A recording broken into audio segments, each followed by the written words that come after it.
The ratings are in for Wednesday's edition of AEW Dynamite, the special spring breakthrough edition of the show on TBS. Former WWE champion Big E confirms that Rusev is rejoining the company. Jon Moxley challenges Samoa Joe to a future match and offers to put the AEW World Championship on the line. Trent returns to AEW TV on Collision with Rocky Romero turning heel and both joining the Don Callis family. Nick Wayne is the brand new Ring of Honor television champion. Adam Cole retains the TNT championship. An update on Hook's absence from AEW Dynamite on Wednesday. Rusev returns to AEW TV on Collision. Steve Macklin is the inaugural TNA International Champion, winning the title at TNA's Unbreakable. A barbed wire massacre takes place at the same event. Chris Bay makes an appearance at the same show after suffering his serious neck injury. Matt Hardy challenges the Nemeths to a match at the Hardy compound. Sidney Aki makes his debut in TNA Wrestling. A stipulation has been added to Mike Santana versus Mustafa Ali at TNA Rebellion. Elijah will have an open challenge at the upcoming pay-per-view. Several NXT stars compete on TNA Impact last night. AEW announces a summer blockbuster show for June. Knockouts Tag Team Championships will be on the line at TNA's Rebellion pay-per-view. Casey Navarro has been added to the Ultimate X match at the upcoming pay-per-view. AEW Collision will be a special playoff palooza next week. And several matches and segments have been confirmed for next Wednesday's AEW Dynamite.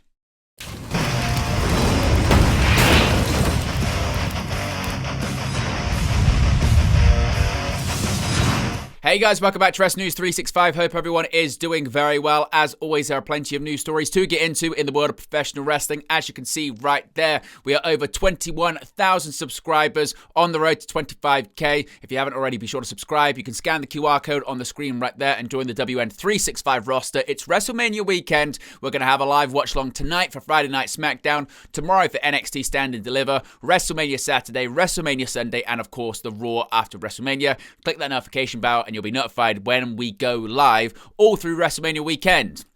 Now, as you saw in that intro, we've got so much to get into. An action-packed video, this one, with so many news stories. Let's begin with the ratings for AEW Dynamite on TBS. Now, viewership and ratings information has been revealed for the April 16th episode of AEW Dynamite. WrestleNomics reports that the AEW Dynamite on April 16th, the special spring breakthrough edition of the show, drew 624,000 viewers on TBS. The number is down from last Wednesday, which drew 659,000 viewers. Wednesday's show posted a 0.17 rating in the 18-49 demographic, which is in line with the 0.17 demo rating on April 9th. The show ranked approximately 5th on cable. The NBA playing game between the Miami Heat and Chicago Bulls on ESPN was number 1 with a 0.70 18-49 rating and 2.073 million viewers.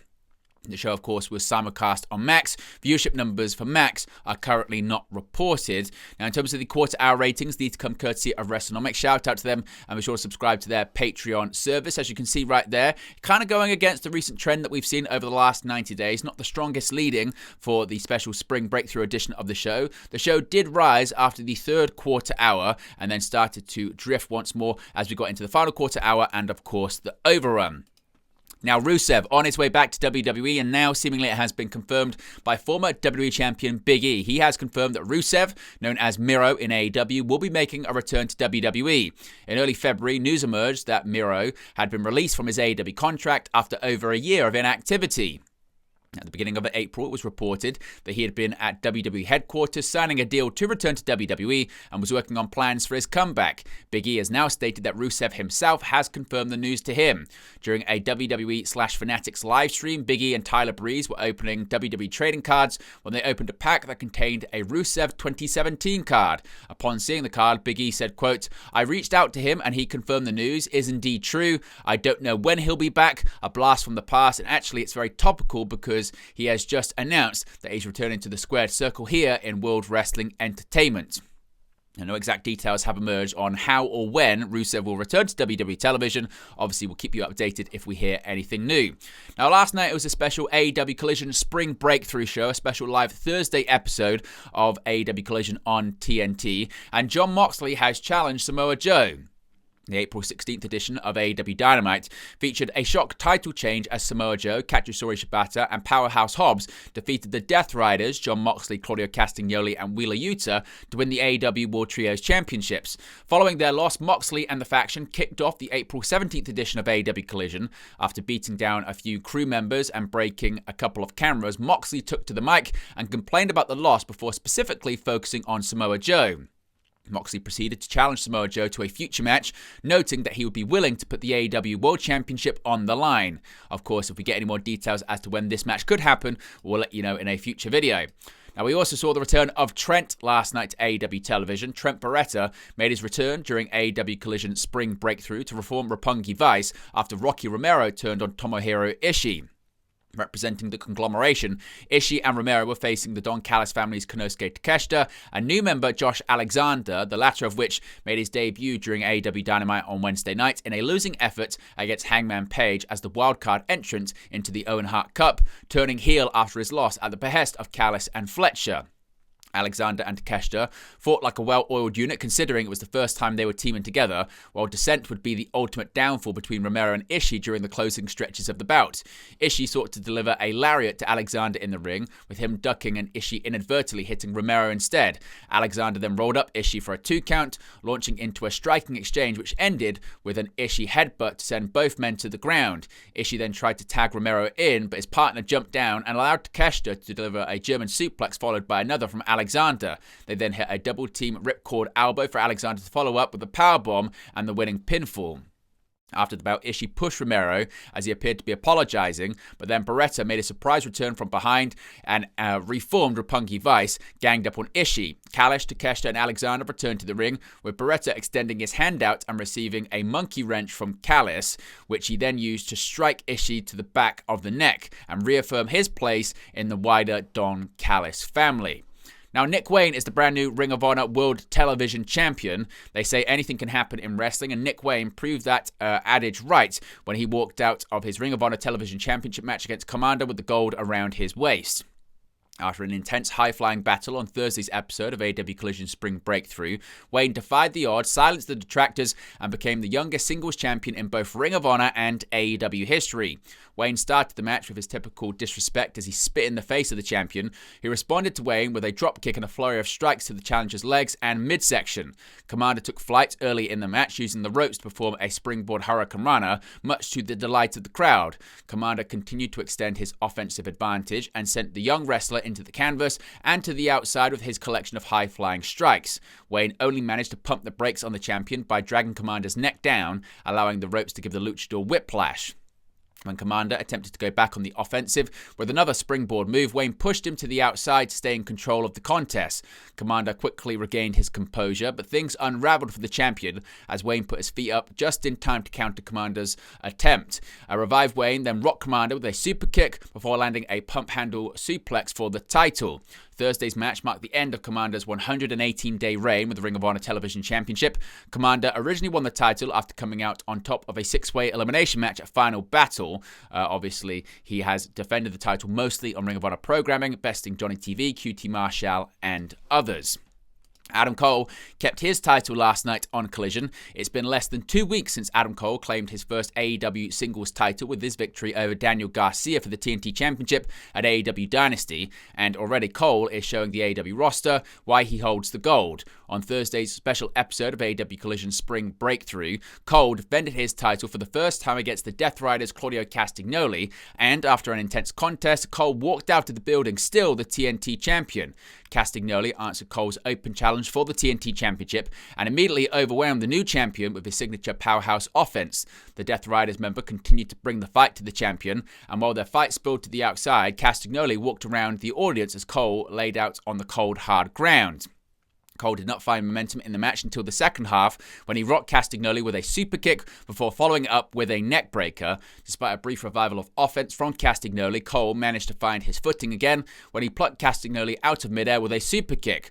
What Cole lacked in offense, however, he made up for in resiliency as he refused to stay down regardless of Castagnoli's offense. An avalanche superplex from the top rope ironically secured the victory for the underdog Cole, who managed to shift his weight to reverse Castagnoli's post-superplex pin cover for the 3 count. Castagnoli was likely put irate after his loss. In his rage, the Death Riders member ran Tony Schiavone and Nigel McGuinness out from the commentary booth and completely turned the structure inside out. His rampage was only stopped by the Death Riders' arrival, who escorted him from the ring. Now, an update here when it comes to Hook and his absence on AEW Dynamite this past Wednesday. New AEW World Trios champions were crowned on AEW Dynamite this week after Samoa Joe caused interim co-champion Jon Moxley to pass out to the Coquina Clutch. Initially, Joe would have won the titles alongside both of his Ops stablemates, Katsuyori Shibata and Hook. As battle time neared, however, Hook was replaced by Powerhouse Hobbs. According to Sean Ross Sapp of Fightful Select, Hobbs received notice of this decision on Wednesday, the same day as the respective Dynamite episode emanating from Boston. In the title match's closing moments, Hobbs sent the Death Riders Wheeler Yuta crashing over the announce table, after which Marina Shafir struck the former TNT champion in the back with a chair. In an effort to neutralize Shafir, Willow Nightingale wiped her out with a clothesline on the outside, allowing Joe to cinch in his submission on Moxley in the ring for the victory. Now, regarding the reason behind Hook's last-minute removal, Fightful notes that he has a physical issue of some sort. Specifics, though, on the issue, as well as his in-ring return, remain unknown. Regardless of Hook's injury, the outlet clarified that AEW creative plans have long called for this AEW World Trios Championship title changed. Hook's last match took place last week, with him and Joe scoring a victory over Yuta and Castagnoli. At some point during their tag team match, though, Hook was spotted vomiting in the ring. As it stands, there is currently no word on whether or not this incident is related to his current injury. Hook previously held the FTW Championship on 3 occasions before retiring it last September alongside his father and AEW commentator Taz. Now, Roosh, he is back on AEW television. Roosh and La Faction Ingobernables were back in action on the April 17th episode of AEW Collision.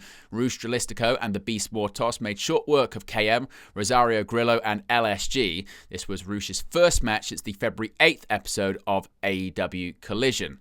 Now, moving on, Steve Macklin, he is the first ever TNA International Champion. History was made last night at TNA Unbreakable. Steve Macklin became the first ever TNA International Champion at TNA Unbreakable, defeating AJ Francis and Eric Young in a triple threat match. The finish saw Macklin hit the KIA on Francis for the victory, becoming the first ever TNA International Champion in the process. Now, the TNA International Championship was instituted by Santino Marella after taking the TNA Digital Media Championship from Steph DeLander and Mance Warner. AJ Francis qualified by defeating Sami Callihan and Mance. Eric Young earned his spot with a victory over JDC and Zachary Wentz, and Steve Macklin punched his ticket with a victory over Ace Austin and Eddie Edwards. Continuing with the event last night, we saw a brutal and violent barbed wire massacre. Mance Warner and Sami Callihan went to war in Las Vegas. Lemon juice, salt, staple guns, Mr. Socko, and a Nintendo 64 controller wrapped in barbed wire are just some of the weapons used in the barbed wire massacre match between Mance Warner and Sami Callihan at TNA Unbreakable. Sami Callihan, who paid tribute to corporate mankind with his gear, defeated Mance Warner in an absolute bloodbath. At one point, both men stabbed each other at the same time, Mance using a screwdriver and Sami using a spike. In the end, it came down to Mr. Socko, the gold-toed variant, and a mandible claw, followed by the Cactus Driver 97, onto spools of barbed wire, which gave Callihan his first victory in this rare and excessively violent TNA match type. As for Mance Warner and Steph DeLander, at least they have each other. The couple recently got engaged. Now, a heartwarming moment when it comes to Chris Bay. Chris Bay has returned to TNA Wrestling. Chris Bay made an appearance in front of the live crowd at TNA Unbreakable in Las Vegas. Bay was introduced by his tag team partner Ace Austin. The crowd chanted "Thank you, Bay," as he embraced Austin on the stage.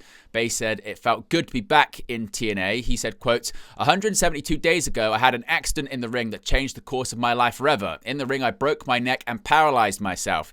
Easily the most scary and embarrassing moment in my life. I was embarrassed because I wanted to finish the match and perform for all of you because I love this so much. Thankfully, the quick response of TNA and the incredible staff in Detroit and medical staff, I was able to have quick surgery. The doctors told me I had a very low percentage of walking again. I worked tirelessly in that medical facility. I did PT and OT every single day of the week. Ace Austin never left my side, never stopped believing and supporting me. He did things that, when you're going through what I was going through, you need a real brother. I love this man, honestly, day one, outside of saying it's day one, and this will be the greatest story ever told. I thought I was never going to walk or stand here again. I thought that at first, then I had to remind myself of who I was. I had to listen and feel the energy of all of you. Because of the people behind the camera and the guardrail, I beat the odds. Because of my family in TNA wrestling, I beat the odds.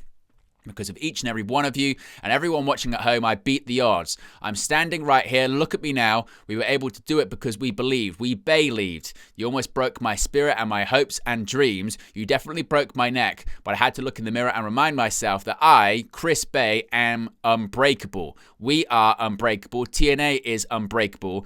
All of this is the greatest story ever told. Thank you. Now, Bay underwent surgery in October 2024 after he suffered a neck injury at a TNA Impact taping. He posted a video of himself walking and shared an update about his recovery on February 13th. Now, Matt Hardy, he's put out there the invitation to the Nemeths, the ultimate invite. Matt Hardy sent an invitation to Nick Nemeth and Ryan Nemeth, welcoming them to the famous Hardy compound. In the holographic message, Matt said it may end up being their final destination and said they would suffer deletion. The Hardy compound has been the site of many famous battles, including the Final Deletion, Delete or Decay, the Firm Deletion, and more. The Hardys will defend the TNA Tag Team Championships against the Nemeths at TNA Rebellion. Sidney Akeem has made his debut in TNA Wrestling. Sidney Akeem, formerly known as Scripps and Reggie in WWE, made his TNA debut. He debuted at TNA Unbreakable, coming up short in his efforts to defeat Moose in what was an open challenge for the TNA X Division Championship. Akeem had a strong showing and only came up short because Alicia Edwards was distracting the referee, allowing Moose to hit Akeem with the no jackhammer needed spear. Now, obviously, again, Moose will defend his championship in an Ultimate X match at Rebellion. But since his release, Akeem has been a regular participant in promotions such as GCW, WSW, and others. Speaking of Rebellion, a stipulation has been added to a major match on the show. Falls Count Anywhere, potentially in the world, when Mike Santana clashes with Mustafa Ali at TNA Rebellion on April 27th. The stipulation was added to the grudge match at TNA Rebellion by Santino Marella during TNA Unbreakable. Mike Santana asked for the match to be Falls Count Anywhere because of Santino's communication issues. He cleared it to be a Falls Count Anywhere in the world match. Unfortunately for Ali, Santana says he won't be able to get very far. Speaking of Rebellion, there will be an open challenge courtesy of Elijah. Who wants to walk with Elijah? That's the question that will be answered on April 27th at TNA Rebellion when Elijah hosts an open challenge. The announcement was made on the April 17th episode of TNA Impact. And we saw NXT influence once again on last night's episode of TNA Impact. The woman of NXT had a strong night on April 17th TNA Impact. Jasmine Nix kicked off the action as she was accompanied by Fallon Henley and JC Jane of Fatal Influence. She would end up losing to Xia Brookside. Li Ying Lee neutralized the interference of Henley and Rosemary, and they would come out to spray mist in the face of Jane. Jakara Jackson also lost in singles action against Spitfire's Danny Luna. Rounding out the action, Gigi Dolan and Tatum Paxley defeated Maggie Lee and Heather by excellence. Of course, this is all part of the working relationship between WWE and NXT. Now, going back to AEW, a big event has been announced for the summer for All Elite Wrestling. AEW Summer Blockbuster is coming soon. AEW announced AEW Summer Blockbuster for Wednesday, June 11th. The event will be a 4-hour special from Portland, Oregon. The special event was announced on Thursday's episode of AEW Collision Spring Breakthrough. Andrew Zarian of Beyond the Bow previously reported that WBD was considering a multi-hour special for AEW during the NHL playoffs. AEW filed to trademark AEW Summer Blockbuster on April 14th. Going back to TNA and, of course, NXT influence, the TNA Knockouts tag team titles will be on the line at TNA Rebellion. TNA announced that Ash by Elegance and Heather by Elegance will defend the TNA Knockouts tag team titles against Lash Legend and Jakara Jackson, Spitfire, and Gigi Dolan and Tatum Paxley at TNA Rebellion. TNA Rebellion takes place on April 27th. Speaking of Rebellion, there'll be an Ultimate X match for the X Division Championship, and KC Navarro has been added to it. Moose is defending the TNA X Division Championship in Ultimate X at TNA Rebellion, and KC Navarro has officially joined the fray. Navarro defeated Cody Deaner on the April 17th TNA Impact. He utilized a chain to knock out Deaner for the pinfall victory, and he's now been added to the match. Navarro joins Moose, Matt Cardona, Leon Slater, El Hijo del Vikingo in the match with only one more slot to be filled. This will be the first Ultimate X match since TNA Emergence in August of 2024. Next week's episode of AEW Collision will be a special broadcast. First, Hologram will make his return for AEW, competing in his first match for the company since the end of March. His opponent is currently unknown. Of course, this will be a special AEW Collision Playoff Palooza show. Also, Top Flight will take on Crew, that being Action Andretti and Leo Rush, in a Tornado tag team bout. This match came together after the two teams got into a heated confrontation backstage. The show is called Playoff Palooza because it will air coast to coast after NBA playoff action on TNT. And finally, matches and segments have been confirmed for next Wednesday's edition of AEW Dynamite. First, the Women's Owen Hart Foundation tournament will continue as Chris Statlander and Jamie Hayter will battle it out in a tournament semi-final match. The winner of that match will move on to face Mercedes Moné in the finals of the tournament at AEW Double or Nothing. Also, the Young Bucks will return to action to face the duo of Speedball Mike Bailey and Kevin Knight. Furthermore, the show will air live coast to coast. But there you go, guys. The latest pro wrestling news for you. Be sure to smash the like on the like button. Be sure to subscribe, bottom right-hand corner. As always, let me know your thoughts in the comment section below, and I'll speak to you again very, very soon. Hey guys, thank you for watching, listening, streaming, or however you come across this video today. Be sure to click on the video on the right there to watch our next video, or click the bottom there to subscribe, or the bottom right-hand corner. Thank you very much, and I'll speak to you again very soon.